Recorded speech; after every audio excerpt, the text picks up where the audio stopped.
Hey, this is Adam Quiney, and the topic of this video is going to be about big people that play small.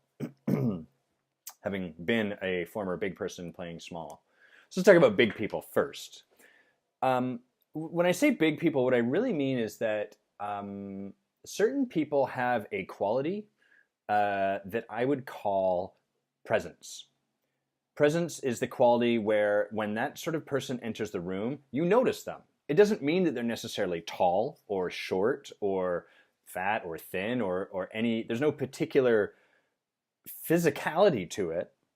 It's an actual quality that goes deeper than their physical presence. And it's that quality I would call presence. And some people are born with this and some people are not. It's not good or bad to have it. It's kind of like Strengths Finder, where some people are natural at winning. They're just naturally able to win over other people, and some people have different strengths. So think of presence from that kind of place. There's certain people out there, and if this is resonating with you, then you probably have this character traits. The essence, the quality of simply being a presence in the room. When you enter the room, people notice you. They're like, wow, Adam came into the room. And when you leave the room, people notice you leave. It's a little bit like there's a spotlight on you to some extent. That's the natural quality of presence. And there's a problem with presence, because growing up, people with this quality, it can be a bit much for us. It can be a bit much for the people around you. Sometimes we're told don't show off, or we're kind of we're asked to be quiet or to simmer down. And because people with presence, naturally we tend to have a powerful voice, or even if our voice isn't that powerful, our presence, it draws attention. People with presence are good at they just naturally kind of pull attention. And so going through school or with our parents or whatever, whenever you're around someone that can't be with a large presence, they'll project stuff onto you. They'll ask you to do things. They'll say, quiet, quiet. You're always too loud. You're always showing off. You need to tone it down, tone it down. And so one of the ways that presence can get distorted is by playing small. We learn to dim ourselves, to dim our light, to shrink away from that natural ability to create our own spotlight that we have. And we learn to quiet ourselves. It's like you sort of create this tendency to dampen yourself. It's like you're turning down the volume. But turning down the volume is not quite right, because the volume is the same. It's almost like there's a filter through which that volume then gets diminished. Because you can't turn down your innate self. You can't turn down your presence. You can just put things in front of it. So it's a little bit like looking at a nice picture through a Coke bottle. And if you just remove that Coke bottle, you can see the beauty of the picture. But as soon as you put that Coke bottle in front of it, it gets distorted. And that's kind of what I'm talking about. And so people with this trait, it can be really funny, because when you enter a room and show up as a leader, or perhaps even not as a leader, it can really leave people confused, because they notice you right away, and you've learned to diminish yourself. You've learned to put stuff in front of your natural presence. You've learned to speak more quietly. Often, you'll see this often with women, they'll diminish their posture. So even though they're a commanding presence, they have a posture that takes away from their innate power.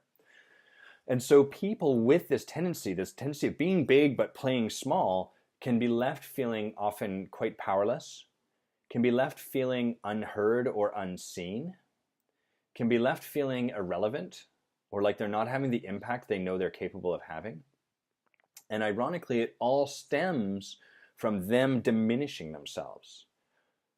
So I call that a big person playing small. You can see it really, like, it's one of those things that's a little bit hard for us to see, because we don't get a sense of our own presence. We can only see it as reflected from other people. It's kind of like the wind. We can't picture the wind. We can't see it. We can only know of its impact, or of its presence, by watching how it affects the leaves or seeing it ruffle through our hair. And so if you're one of these people, you might just be resonating with what I'm saying. You're like, well, yeah, I always feel like I'm kind of playing smaller than I am, or like I feel kind of quelled, like contained within myself, and I don't like it. And I feel like there's so much more of myself I could bring to a party, to an event, to any room that I'm leading, and yet I feel trapped. I feel constrained and stuck and like I can't do that. You're probably one of these people with this natural tendency of presence. Now, there's other ways that presence can get distorted, and I'll talk about those in other videos. But for now, I want to give some practices for people that might be resonating a little bit here and that know kind of like, oh yeah, I'm one of those people. So the first one is to just notice how you keep yourself small. Notice how you, like, what the filter you put in front of your natural innate presence happens to be. So for some, like, basically we're just having you, if you spend your whole life looking through that Coke bottle, you're just pulling yourself away and starting to take a look at that bottle. So you can get a little more familiar with the stuff you put in the way of your own presence, your own ability to show up as a leader. By that, or on that note, presence is an incredible leadership quality because it really draws, it's magnetic. It has people notice and hear you.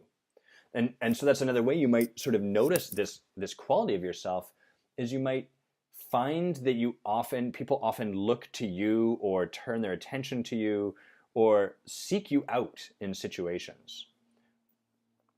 So some practices, the first one is obviously notice how you get in the way, how you block your presence or dim your light. Just watch yourself, keeping yourself smaller than you really are.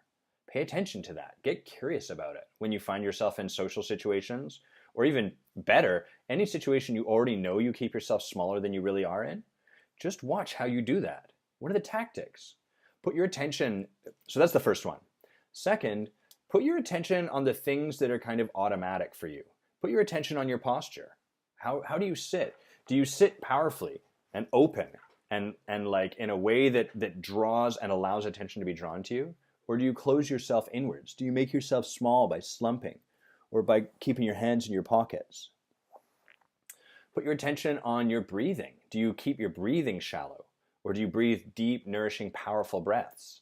And you can apply these practices in any situation, especially the ones when you feel smaller than you really are. Put your attention on your voice. Do you speak powerfully from your diaphragm, or do you keep your voice small? Is that one of the ways you've learned to keep yourself smaller than you really are? Often men and women, but especially men with powerful voices, learn, if they have this tendency, learn to sort of raise their voice up or to soften it. Because being a person of presence means that you have an impact, and sometimes we're not careful with, or not comfortable with the impact that we can have in a room. And so we learn these tricks to protect it, to protect others and ourselves from that impact. So you've got, notice your body posture, notice the way that you're breathing, notice your speaking. And I also invite you to put some attention on how you dress. Our clothes really can be a gateway into, they tell so much about ourselves. And so just take a look at your wardrobe and the way you dress for various situations. Do you dress colorfully and in a way that's a true reflection of who you are? Or do you wear all black? And I'm not asking you to judge it. I'm not asking you to look and say, well, yeah, I'm wearing all black, but I like all black. That's not the question. The thing to look for is, does your wardrobe reflect a way that you might be reducing your presence? All black is a great way to kind of diminish yourself. So, and as is like all gray or stuff like that. So again, we're not looking at right or wrong. I'm just inviting you to take a look and see at the ways that you may be diminishing yourself. You may be a big person playing small. So those are a bunch of practices you can take on. And then if you want to go one step further, just practice breaking up the pattern. So if you notice you always wear black, wear something powerful. Wear a pink shirt with your black. Black and pink actually go very well together. Wear something bright orange. Do something to mix it up. If you notice your breathing is shallow, breathe powerfully. Let people hear you breathing. Breathe all the way into your stomach and all the way out. And don't hide that. Practice actually speaking in the powerful voice that you have. Practice opening up your posture. So watch how you diminish your presence, and then practice letting those tendencies go and being more of a presence in the room. And if you do this, I guarantee you'll start to experience yourself more powerfully. You'll experience yourself more willing to allow the attention that comes your way, and you'll start to feel freer in your life, and things will become easier.